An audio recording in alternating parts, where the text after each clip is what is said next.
Good morning, everyone. It's Pastor Amy with Coffee and Conversation. Sorry, we were trying to get our Zoom conversation to come up with all the pastors, but I don't know if it's the just the volume of people using Zoom this morning or Facebook Live, but you got me.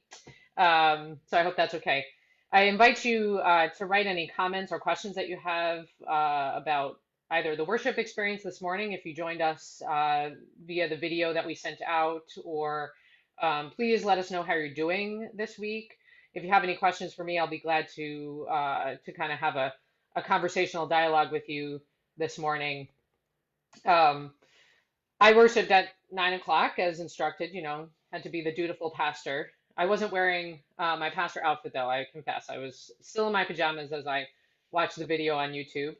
Um, and I was a little, I wasn't sure how it would feel when we did it. I mean, obviously I was part of the recording of it and I preached, um, but I wasn't sure how it would feel in terms of worship. But I was surprised. It really felt worshipful for me on my couch. Um, and it was something that I think I really needed in the midst of this week where so many things are not as they have been, not normal. That added sort of a little bit of um, normalcy or a uh, sense of things being right, if that's even the right word. Um, but how are you all doing this morning? Write some comments, and I'll be glad to kind of respond to that. Um, we did get one question, and maybe all of us can weigh in on this too. One question was sent ahead in email by Elizabeth Huber, one of our members at St. John's. She wanted to know, particularly from the pastors, um, what scripture do you turn to in uncertain times and why? For me, I often turn to the Psalms in these kinds of times because they offer sort of the breadth of human experience. There's joys, there's lament, there's even anger and frustration expressed in the Psalms. Um, but like, Psalm 121, I lift my eyes to the hills from where does my help come? My help comes from the Lord. That's one um, that I really respond to. Let's see, just going to check some of the comments over here. Lots of people are saying they really enjoyed the service. Uh, and we have a question about are we checking in on our older members? And yes, we are. I know Pastor John in particular, who is the community life pastor, is making sure that we are with our parish nurses, calling and checking in on people.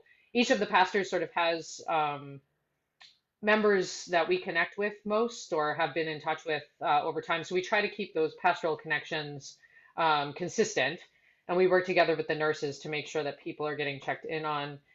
We are, we're trying to pay attention to these orders, obviously, about social distancing and how to be responsible about whether or not we would visit people. So we're, of course, telling our Eucharistic ministers and our Stephen ministers to really just check in by phone right now. Um, Unless someone, we're trying to figure out if someone has like needs for groceries or medication, like how we could get those to people safely if there's an opportunity to do that. But we're really making sure that we stay in touch with one another. We're really seeing this. These are challenging times, but there's also an opportunity for us to actually stay more connected and to maybe do things that we could have been doing all along, but we took for granted that we would see each other on Sunday mornings all the time, or that, we were checking in periodically. But I think that if nothing else, this pandemic has shown us how much we actually do need social connection, and that maybe we could be more attentive to connecting with people even when things go back to whatever normal might be in the future. So we are really we're also relying on our members to help us to stay connected to others. So, we might not always be thinking of the person that you're thinking about. So if you're thinking about someone, please reach out and, don't wait for an invitation. Just kind of feel free to do that. I think people would appreciate it. Let's see what other comments we have here. We have a Psalm 23 as a suggestion. Of course, that is, comforting to many people. It's one psalm that probably almost everyone knows, even if they don't go to church or go to synagogue. Psalm 23 is very much in our cultural context as well. Um, Even though I walk through the valley of the shadow of death, I fear no evil because God is with me. And so that's really comforting in this time. See, Pastor Frank is on chat here with us. See Sylvia. Hi, Sylvia. Jim, Keith, Julie, Lance, Kimberly. So we got some of our people joining. Um, Another question that we're asking ourselves in this time is where is God? So please also, in the comments, if you've seen God this week somewhere, maybe in an action that someone has taken or someone who reached out that you haven't been in touch with in a while, or maybe you've witnessed people really being attentive to the needs of those who are most vulnerable in our community. Um, God is at work in those places, and God is also at work even when we can't see. I think that's, this gospel reading for this morning with the man born blind. And, John's gospel has this way of really turning expectations or even language on its head, where, what you expect is not what God does, right? So the very last line of the gospel is, now that you say you see, you're really blind.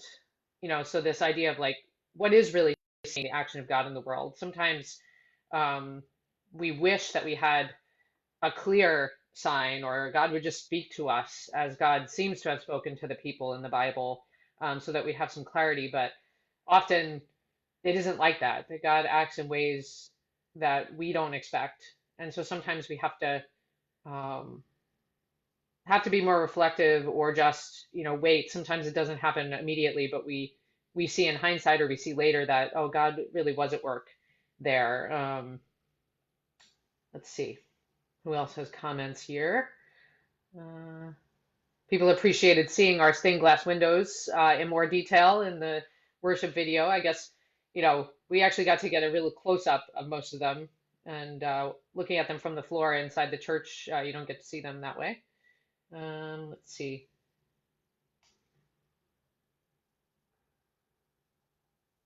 Yeah, we got a number of us got to worship with our pets for the first time. We had a picture of Christina Espergren's cat watching over her shoulder. My dog Moses fell asleep during my sermon, so I don't know what to make of that. But I see that Phoebe DeMund said they were watching with their non-service dog. Um, could bring her to church for the first time. Let's see. And also, yeah, condolences for Joe Hoffmeyer, from Gerald Kilbert. Joe, we're praying for you at the death of your brother, and for all those who are experiencing loss in this time, which is just kind of compounded by this crisis. Another cat that came to worship.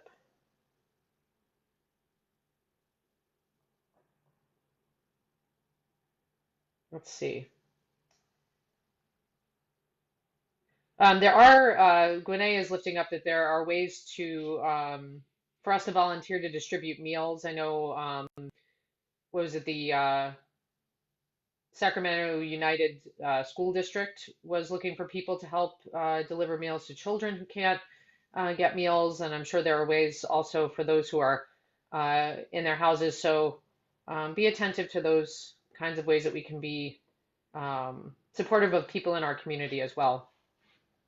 Also, the Show Up shower trailer, which Mark Lytle has been personing, or taking charge of in the St. John's parking lot. That is a ministry that we can be involved with in making meals, and also dropping off supplies like socks and underwear and toiletries.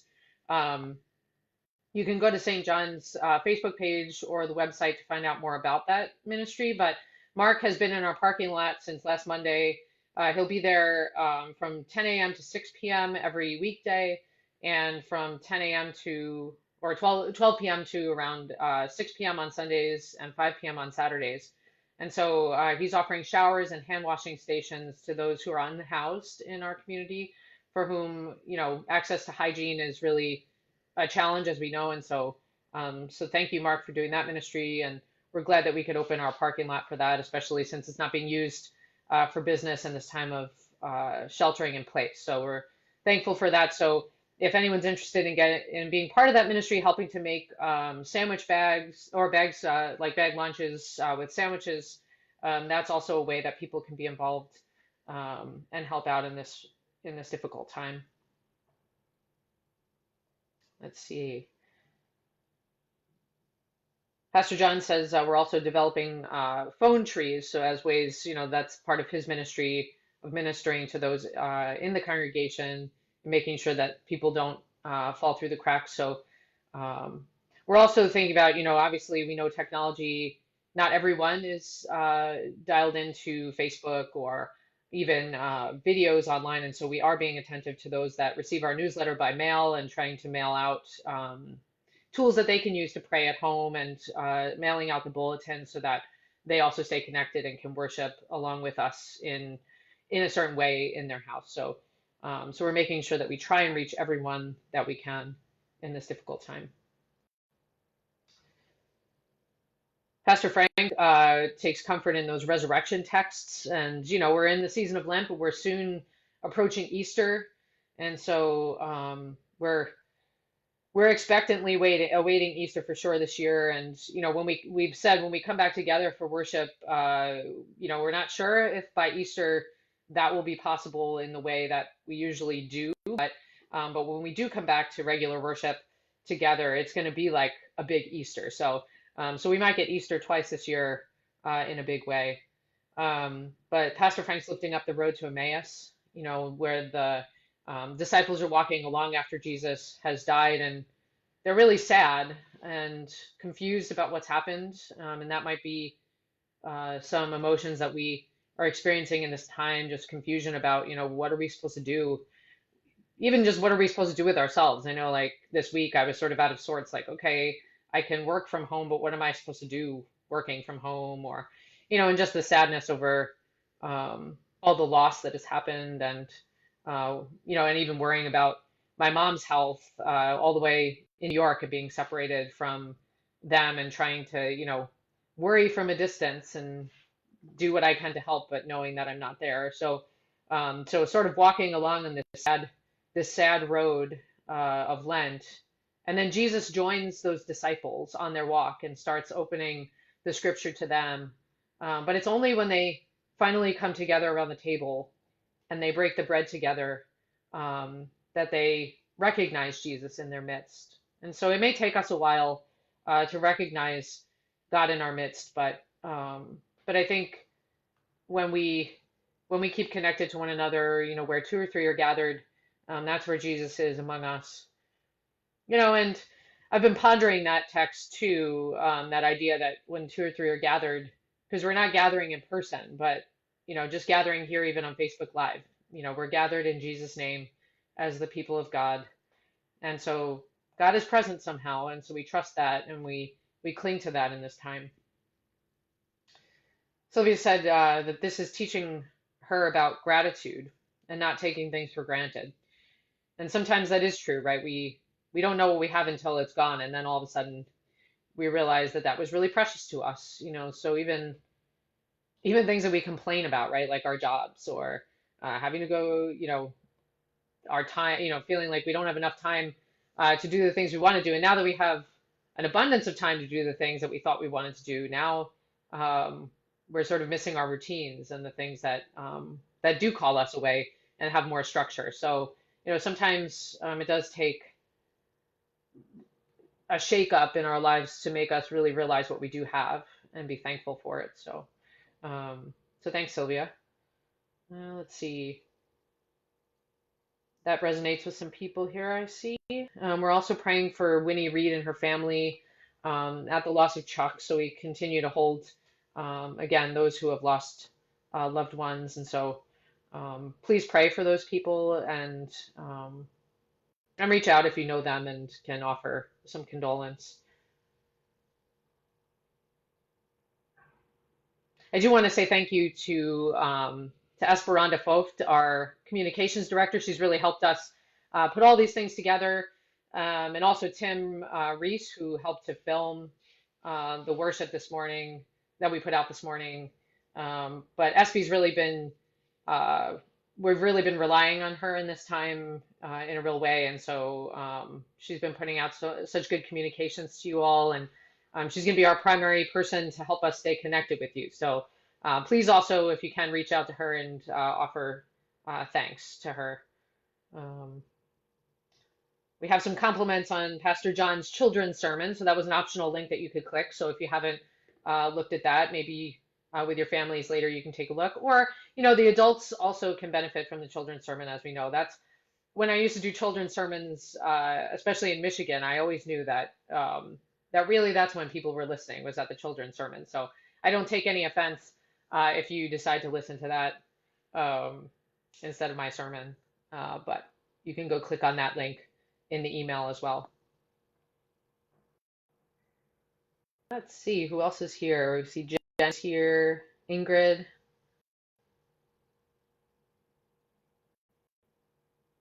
Let's see. We got people lifting up this shower ministry, so it is a good way to help, and it is right in our parking lot. So please consider that still. Let's see. Some people are having trouble, are people having trouble with the feed? It seems like maybe it's pausing a little bit.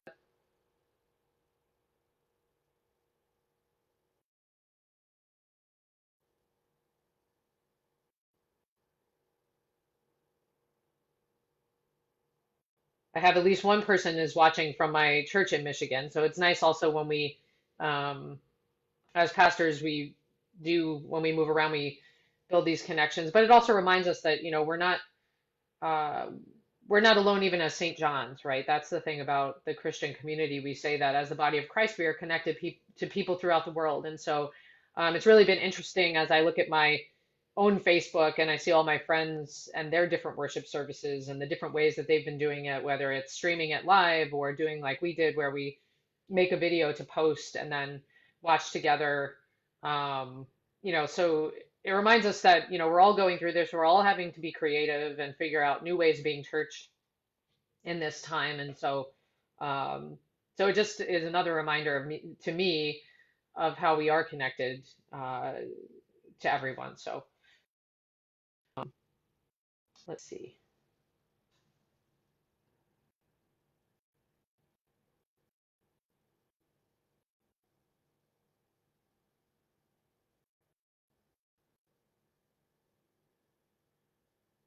One thing that we will try and do next week that we didn't get up this week, so be looking for that, is to do a watch party together for the worship. So we will probably do the same kind of thing that we did this week, have a produced video for you, just to make sure that the quality is good, because we know that even as I look in the comments right now, that there's some glitches or some pauses. So we want the worship experience to be smooth. But we didn't get it up in time because the video is taking a while to upload, but we will try and do a watch party together so that we can all kind of be doing worship together at the same time. And then we will try this Facebook Live again, some kind of live engagement as a companion to the worship. And so hopefully it might work a little better next week to get the pastors together for conversation. Um,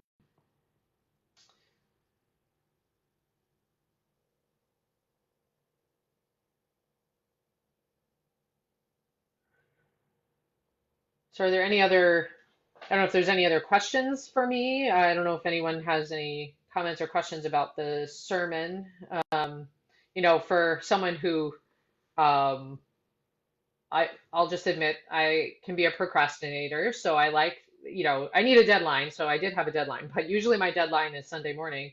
This week, as we were sort of things were changing day by day. So last Sunday, we worshiped in person, and then by, Monday, Tuesday, that seemed like it wasn't going to be a possibility for this week, and so we really had to kind of change on a dime and figure out, okay, well, what are we doing and what can we pull together with the resources that we have so that we can have a worship experience. And so I found out, on Monday that maybe my sermon needs to be ready by Thursday, which, was, um, it was a little challenging, but thankfully the Holy Spirit showed up just in time, as she usually does, and I was able to get something together for Thursday. So that was good. But yeah, things it just shows, even our best laid plans are the things that we take for granted in terms of our schedules, and has really been shifting like almost minute by minute or hour by hour in this really crazy time that we're in.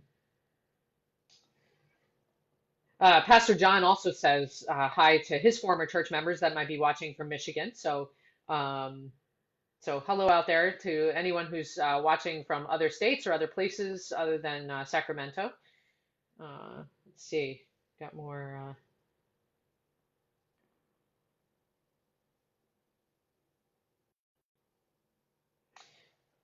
Yeah, we people really enjoy this interaction, and we are going to be also offering some things throughout the week. We know that these connections will be important for people, and so we're also working on that. Whether it's um, I don't know if daily is a little much, but we might try and check in daily. One of the pastors on Facebook Live, but at least we want to do something midweek, whether it's something similar to our Wednesday midweek service that we have at church, but of course won't be gathering in person. Or maybe it's a morning prayer, or a daily prayer, or maybe just one of our Lectio Divina readings. So we want to keep maintaining these connections with people as the week goes on, and as long as we will be doing this sheltering in place, we will also have options for worship in place. Let's see, we have a lot of comments that I'm glad to see so many people are joining us here. It's good to see you all virtually, at least by name, so I can picture your faces here. Vicky is here, and Shelly. And let's see.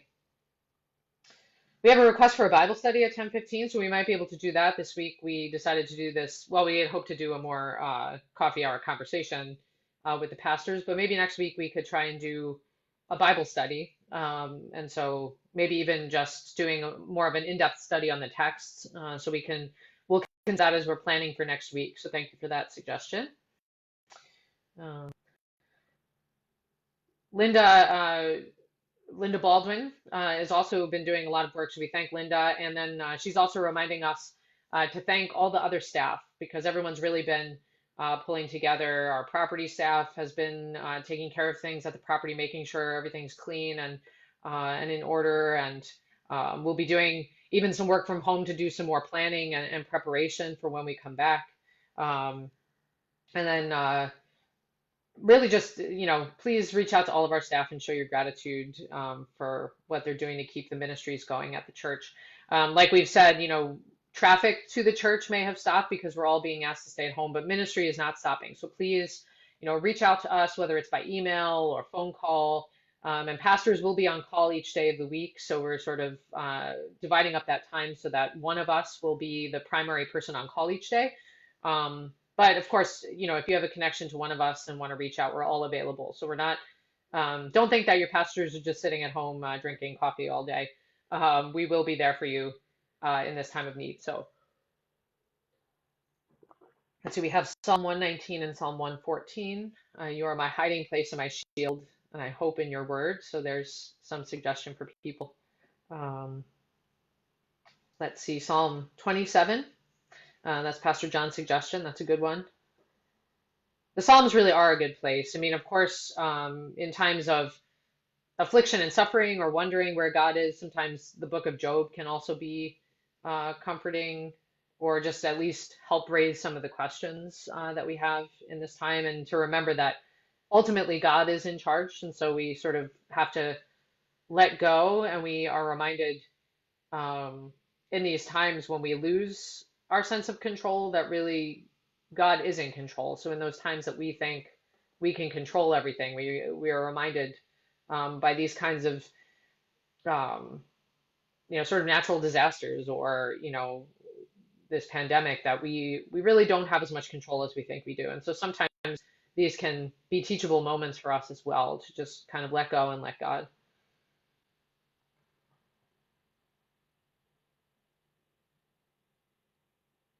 There's a suggestion for a Bible study on the use fear not or do not be afraid. So that could be interesting. We could look at some texts because that's usually how God shows up first. An angel or a messenger will come, and then the first words are "do not be afraid." And so we've been clinging to that phrase of hope and reminder in this time too. We've been saying it from the very first weeks when we knew about this pandemic, and that we would need to be uh, careful about how we interact with one another, but that we didn't want to shut down everything we're doing in fear, and we wanted to to remind one another that God is still active. Um,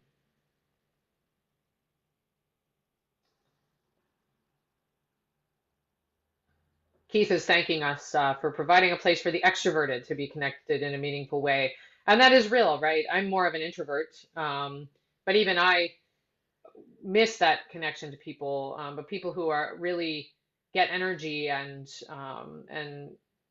meaning and in a lot of interaction with people are really struggling in this time. So reach out to your extrovert friends and um, help them to find ways to have a meaningful outlet too.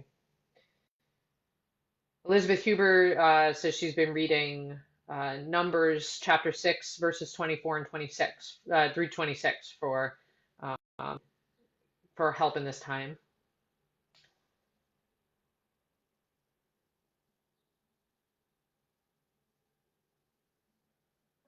And Lisa Gardner is suggesting that we can create some small groups through Zoom. So we are looking at this. And if you do have suggestions, you can send us an email too, like help us to be better. We're not experts at this. We're just trying to use the tools that are available in meaningful ways. Uh, One of the things that, I know Linda Baldwin has been investigating this as well as SB, seeing what tools are available like Zoom and how we might use them. My suspicion is that one of the reasons we couldn't get the conversation going on Zoom this morning is that maybe there's a lot of people using it. So, because that was one of the suggestions in one of the webinars or the conference calls that Linda was on, that Zoom is actually being overwhelmed now because it's being used, but it is a great tool and we found it really effective this week, especially as we do our meetings remotely and things. So we'll look into that, Lisa. Thanks for that suggestion.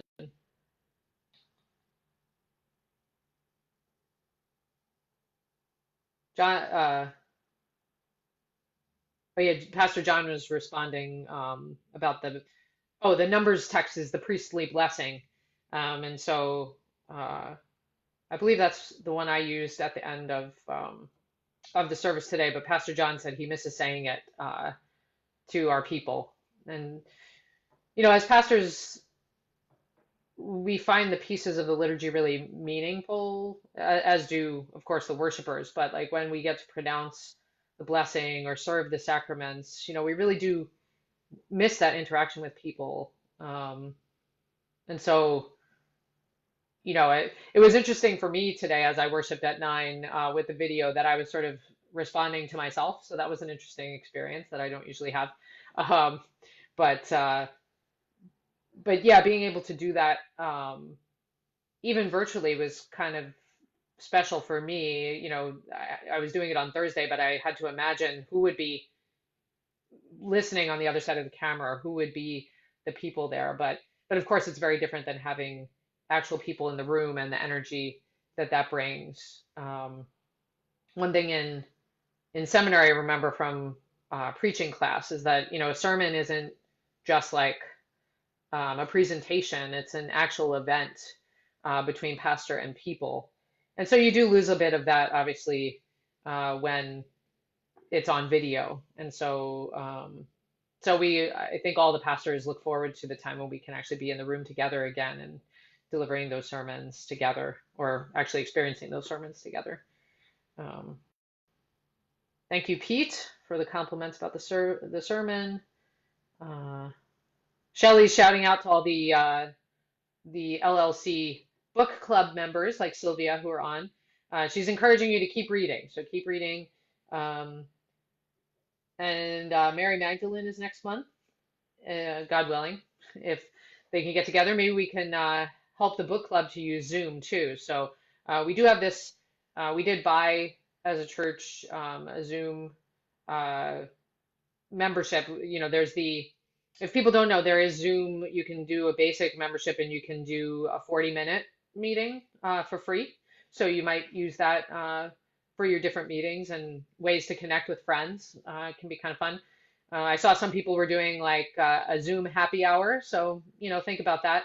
Um, but also, there may be ways you can reach out by calling the office or by emailing that our members could use Zoom if you just, I know SB is working on a schedule for the different meetings. So if you're a leader of a group that needs to have a meeting on Zoom with a larger number of people or for a longer amount of time than 40 minutes, then please reach out to us and we can help you maybe connect with that. So um, let's see.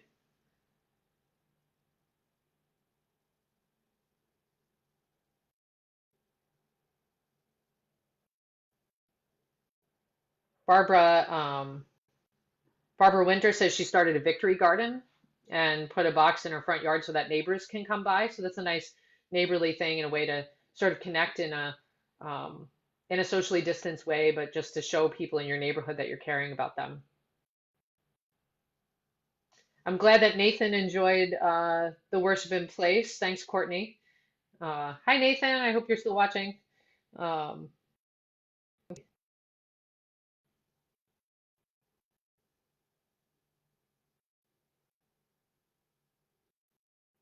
so many comments. Let's see. Everybody's missing each other.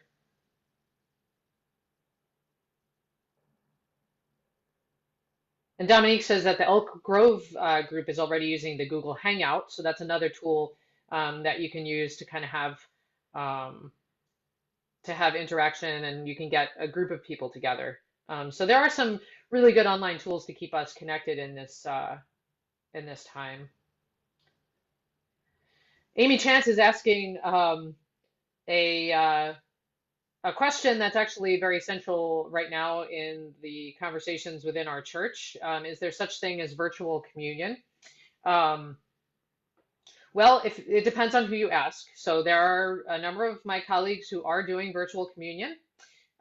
We still have to have a conversation about that. I believe our presiding bishop has really suggested that we fast from communion because that is best done in person rather than having people have, a loaf of bread and a cup at home.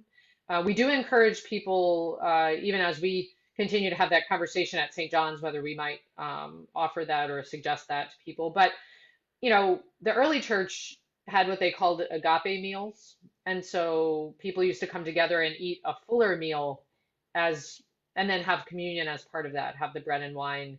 Almost like, Jesus had the Last Supper. It wasn't just bread and wine on that table. There were other things. It was the Passover meal. So there were a variety of foods on the table.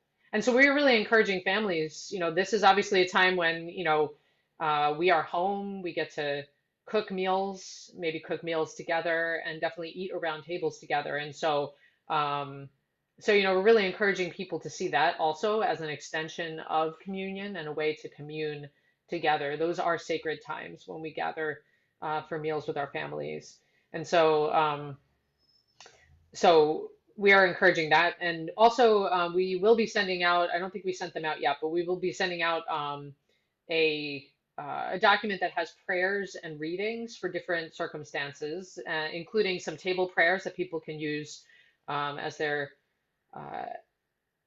they're around their tables, or even in time, different situations, whether it's for anxiety and fear, there's some prayers for that, or for different things. So we'll be sending out those to people as well. Let's see.